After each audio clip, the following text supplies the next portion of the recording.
Olá, paz do Senhor Jesus, seja muito bem-vindo no meu canal. Eu sou a pastora Liliane Navarro e eu estou aqui com mais uma aula do nosso curso básico em teologia.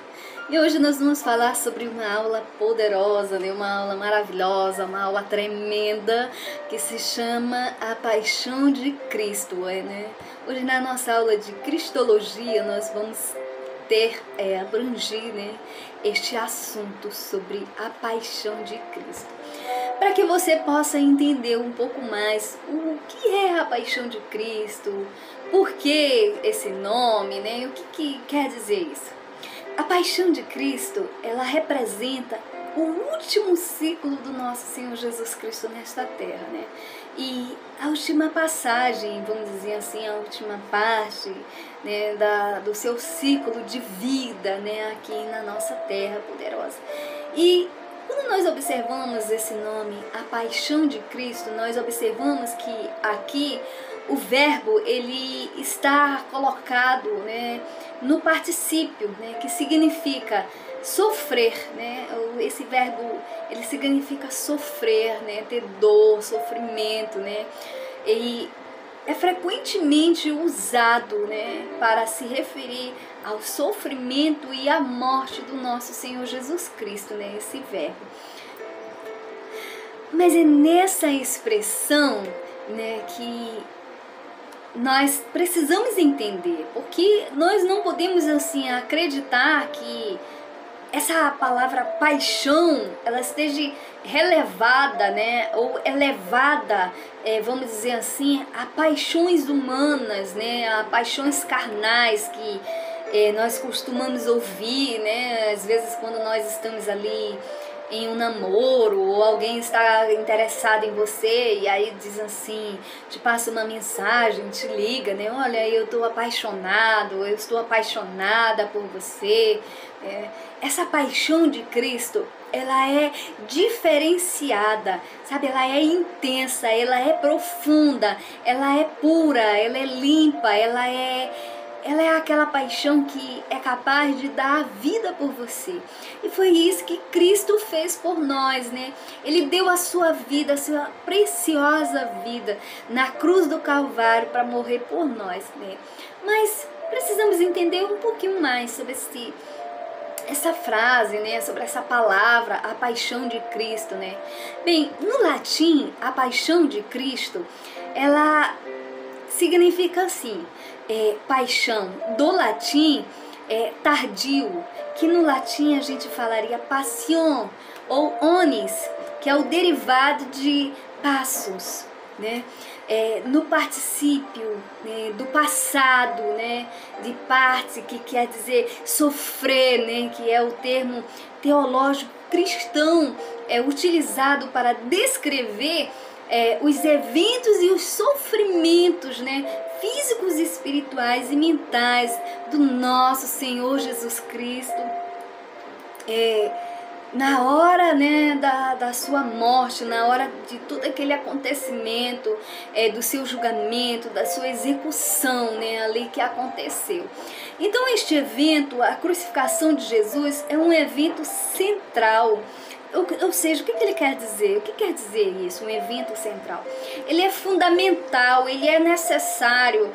Sem ele, o cristianismo não existia. Sem ele não existiria uma salvação. Sem ele não existiria uma libertação, uma cura, uma mudança de vida. Sem ele não haveria especificamente o cristianismo. Então é fundamental, é central, é necessário, não tem como não falar da paixão de Cristo. Por isso é tão importante, E o termo agonia de Jesus, ele é usado de maneira mais específica, para se referir à agonia no jardim, que quer dizer que na ação, o grego agon, de Jesus, de orar antes de ser preso no jardim de Getsemane, de maneira semelhante à paixão, a palavra agonia, ela acabou por evoluir e indicar um determinado estado de espírito, ela traz algo que não era só carnal, não era só ali na pele, sabe? Não era ali só aquela dor física que nós temos, mas era algo que vinha de dentro do coração, que vinha da alma, que vinha do espírito, sabe? Que vinha do reino dos céus, que vinha da glória do nosso Deus. Então é algo profundo, é algo sem comparação, né? É algo extraordinário, é único, é um evento único. Só aconteceu uma vez e só vai acontecer. E isso vai permanecer para sempre. Não haverá mais outro evento como esse, porque nosso Senhor Jesus Cristo, Ele é único, né? Então, nas origens etimológicas da palavra, né, estão no verbo grego, que é o sofrer, encontrando em passagens como lá em Mateus, no capítulo 17, do versículo 12, né, em Marcos, Lucas, nós observamos que também tem, né, e ali também nós observamos a transfiguração de Jesus, que está ali no livro também de Atos, no capítulo 1, no versículo 3. E o termo latino passion é usado para se referir ao sofrimento mortal de Cristo, né? E nós observamos isso na Vulgata, né? O termo voltado a aparecer no século II em textos cristãos para descrever precisamente as dores e o sofrimento do nosso Senhor Jesus Cristo. Então, o que nós estamos explicando aqui, né? Que esse termo ele foi usado, paixão de Cristo, como também, né, nós observamos aqui, como nós acabamos de ler aqui, a transfiguração, né? Nós conhecemos que é o sofrimento, né, mortal do nosso Senhor Jesus Cristo, que é onde nós observamos esse linguajar na Vulgata, né? A Bíblia original, a Bíblia, uma das primeiras Bíblias, né? Que foi feita pelos 70, então é algo muito interessante, muito maravilhoso. É uma linguagem mais próxima do grego, né? Uma Bíblia muito boa. Mas também era necessário que Cristo ele passar pela essa cruz. E eu te pergunto, você acha que era necessário Cristo passar pela essa cruz? Sim, era necessário. Por quê? Porque era necessário matar o pecado, era necessário romper o pecado, era necessário tirar essa separação do homem a Deus, porque foi gerado pelo pecado. Porque o salário do pecado, a palavra fala que é a morte, né? Então era necessário uma morte de cruz, era necessário morrer, sabe? Morrer a velha criatura, o velho homem. É necessário morrer, nascer de novo, nascer em Cristo Jesus. Então era necessário sim Cristo ter sido crucificado, ter passado por toda aquela situação, ter vencido como ele venceu. Para quê? Para que se cumprisse desde o início o agir de Deus, né? Era necessário se cumprir o Velho Testamento, né? A gente observa ali que o Velho Testamento, ele era uma profecia, né? Ele foi lançado uma profecia e nós observamos isso em várias passagens, como por exemplo ali no Salmo 22, 69, Isaías no capítulo 53, Zacarias no capítulo 12, versículo 10, Zacarias 13, 7, Apocalipse, né, 1, 7, e muitas outras passagens nós observamos ali profecias, né, que haveria de vir o Filho de Deus e ser crucificado, né, ser esmagado, ser moído, ser humilhado, ser pisado, para que nós, seres humanos, nós, os homens, as mulheres, pudéssemos sermos libertos, sermos salvos no nosso Senhor Jesus Cristo, né, na sua graça, na sua glória e no seu poder. Pois Cristo foi apresentado como o Cordeiro de Deus, né? Aquele que tira o pecado do mundo, né? Aquele que liberta, né, o seu povo, né? Aquele que sara o seu povo, aquele que salva o seu povo, né?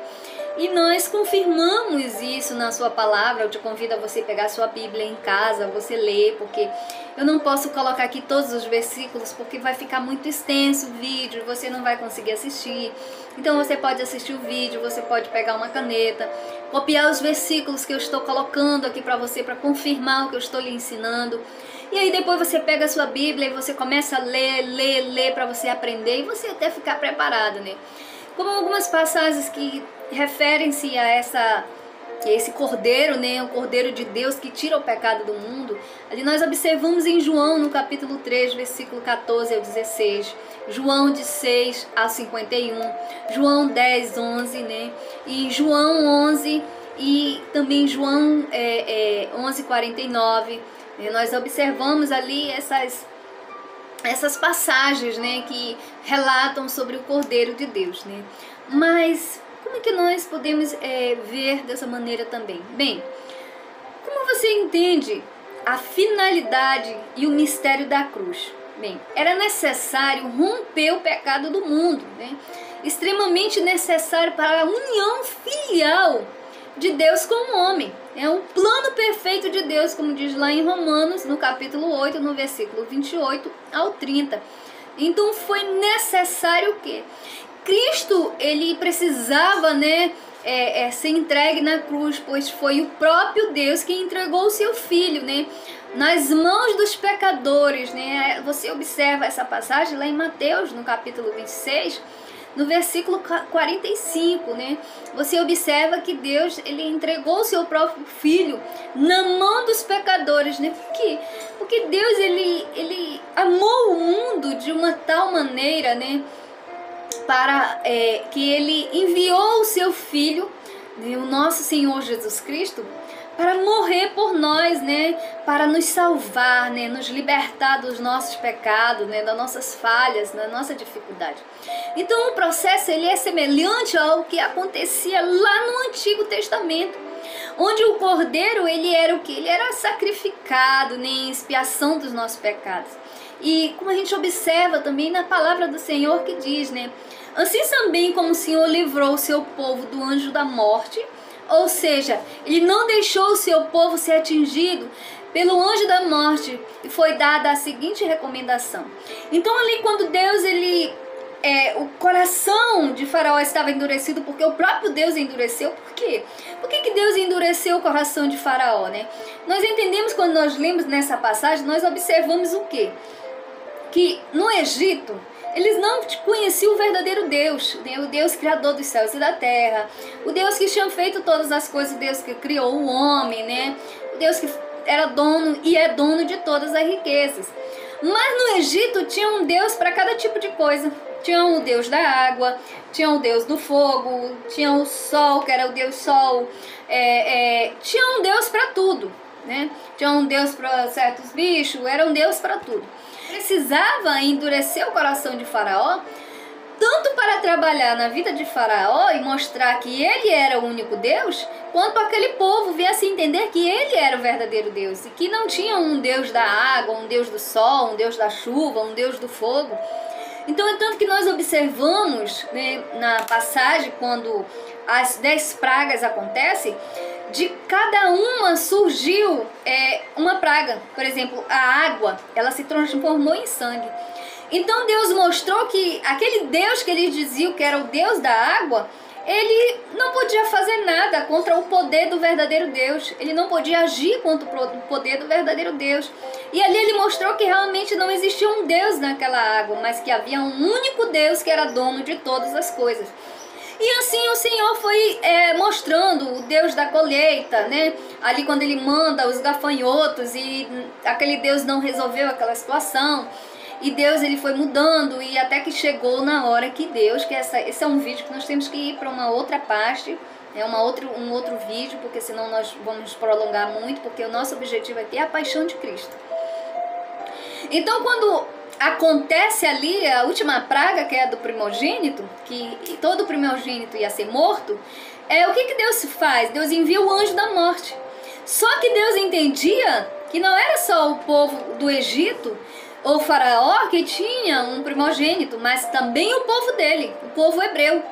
Então Deus, ele faz o quê? Ele envia um anjo da morte, mas ele também envia uma mensagem para o seu povo, dizendo, ordenando o que o seu povo tinha que fazer para que seu povo não viesse a ser atingido pelo espírito de morte.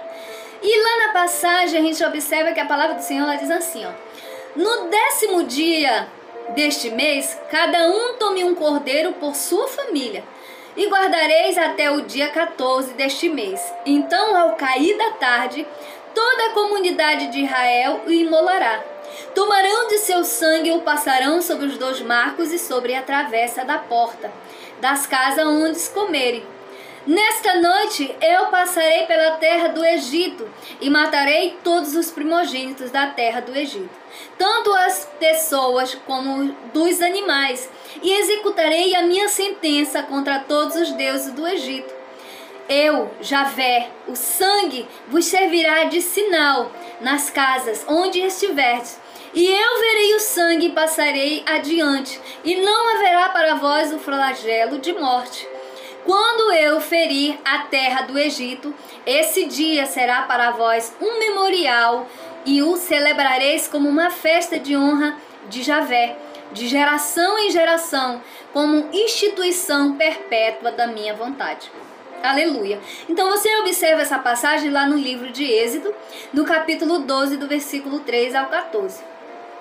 Sendo que o quê? Que no Novo Testamento Jesus era o Cordeiro, né? Que ele vinha para remover o pecado do homem. Agora não era mais um cordeiro, um animal, mas sim agora era o Filho de Deus, um cordeiro puro, um cordeiro limpo, imaculado, perfeito, que ia morrer pelo homem e que não ia ser necessário mais se repetir como acontecia uma vez no ano, mas simplesmente aquela morte de Jesus Cristo, ela ia ser eterna para todos aqueles que acreditarem no nosso Senhor Jesus Cristo. Aqueles que confiam no Senhor, eles terão a vida eterna e serão eternos. Então essa passagem, ela é eterna. A paixão de Cristo, ela é eterna, ela é única, né? Porque ela foi uma crucificação, uma morte atormentadora, né?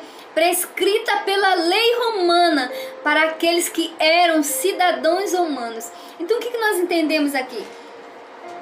Essa morte de cruz, ela era muito difícil, ela era absurda, ela era sofredora, ela era terrível, né? E era para quê? Foi os romanos quem criaram, né, essa morte, para que os criminosos, sabe, aquelas pessoas que não viam, não eram de Roma, que desobedeciam, que não aceitavam ali, elas passassem pelaquela morte de cruz como um exemplo para os outros, né? Não virem fazer o mesmo pecado, a mesma falha, a mesma situação. Então, meu amado, eu vou fazer o seguinte com você. Para que nosso vídeo não venha se prolongar demais, né, eu venho aqui te convidar a assistir o nosso próximo vídeo, né, a nossa próxima aula, que é a continuação da paixão de Cristo, para que você possa entender um pouco mais sobre esse assunto e estar preparado para a obra do nosso Deus. Aleluia.